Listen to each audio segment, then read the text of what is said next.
आज हम लोग करने वाले हैं क्लास 8 एनसीईआरटी हिंदी मल्हार। आज जो हम लोग चैप्टर करेंगे उस चैप्टर का नाम है स्वदेश। स्वदेश एक कविता है। इस कविता के जो रचयिता है उनका नाम गया प्रसाद शुक्ल है। तो हम लोग चैप्टर शुरू करने से पहले थोड़ा सा कवि परिचय देख लेते हैं, फिर उसके बाद हम लोग कविता पढ़ेंगे। स्वदेश कविता के रचयिता गया प्रसाद शुक्ल स्नेही है। तो स्नेही जो है सो इनका उपनाम है। ये हिंदी के उन कवियों में से हैं जिन्होंने ब्रज भाषा में कविता लिखना प्रारंभ कर खरी बोली के श्रेष्ठ कवियों में अपना स्थान बनाया। तो पहले ये समझना जरूरी कि ब्रज भाषा किसे कहते हैं। तो ब्रज भाषा जो है सो हिंदी की एक उपभाषा है जो ब्रज क्षेत्र की भाषा है और भक्ति एवं प्रेम काव्य की मुख्य भाषा रही है। यह उत्तर प्रदेश के मथुरा क्षेत्र, वृंदावन, आगरा की तरफ की बोली है।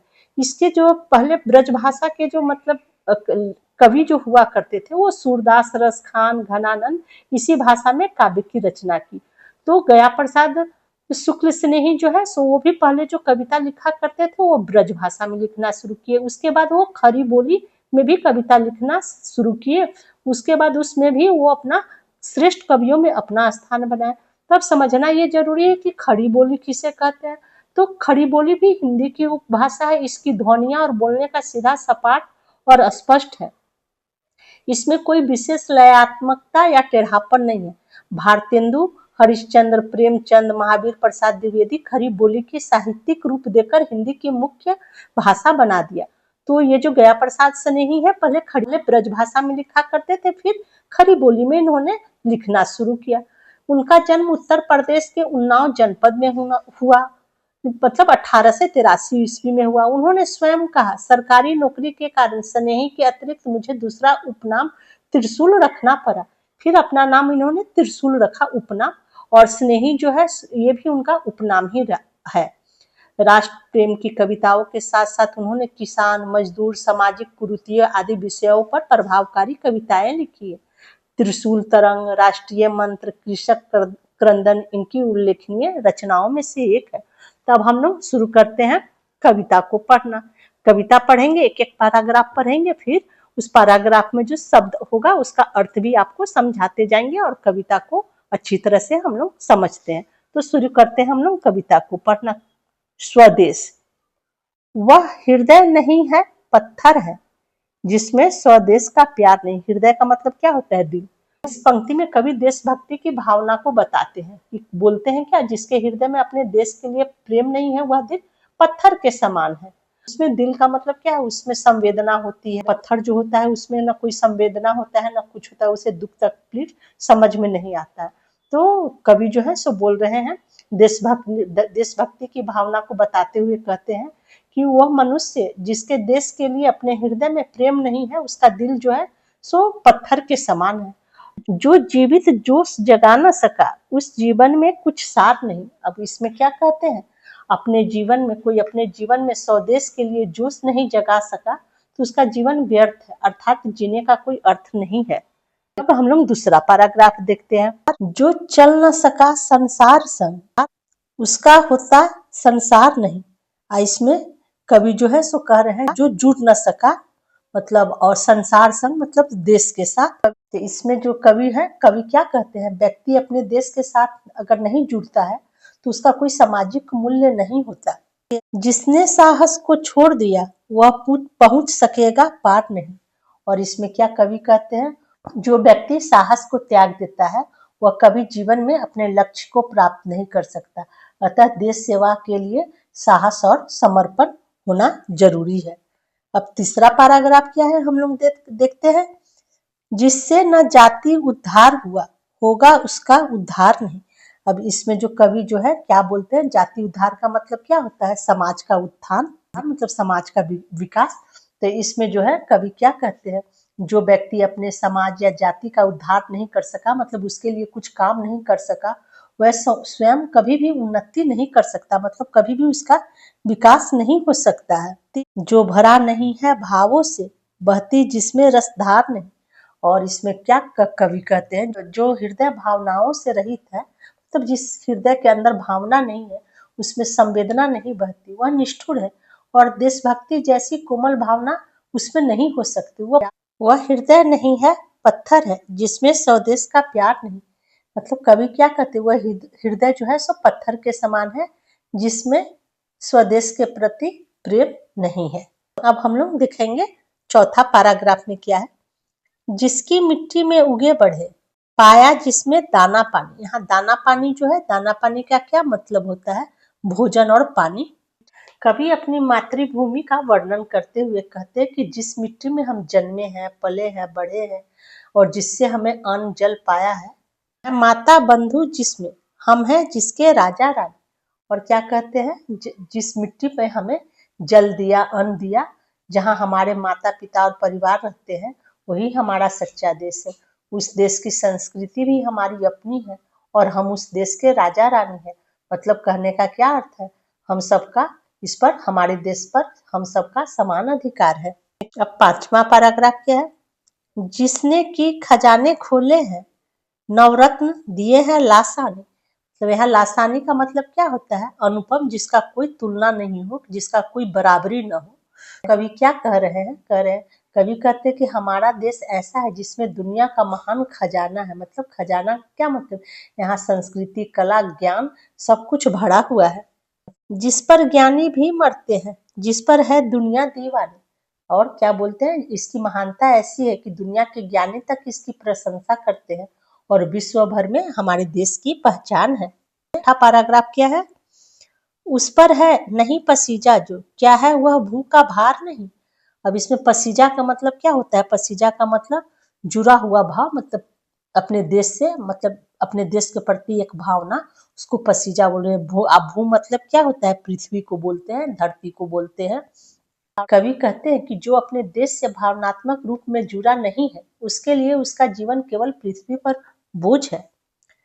निश्चित है, निसंशय, निश्चित है जान एक दिन जाने को। निसंशय मतलब बिना संदेह की। मतलब इसमें अब कवि क्या कर रहे हैं, मृत्यु तो निश्चित है, अर्थात हर किसी को एक दिन मरना है, पर सच्चा जीवन वही है जो देश के लिए जिया जाए। अब सातवां पैराग्राफ और लास्ट पैराग्राफ क्या है काल दीप जलता हरदम, जल जाना है परवाने को, सब कुछ है अपने हाथों में, क्या तोप नहीं तलवार नहीं। प्रस्तुत पंक्ति में कवि मृत्यु को एक जलते हुए दीपक की तरह कहते हैं। जैसे कैसे है कि दीपक जो है सो जलते रहता है, जलते रहता है, जब उस दीपक का जो तेल खत्म हो जाता है तो बुझ जाता है।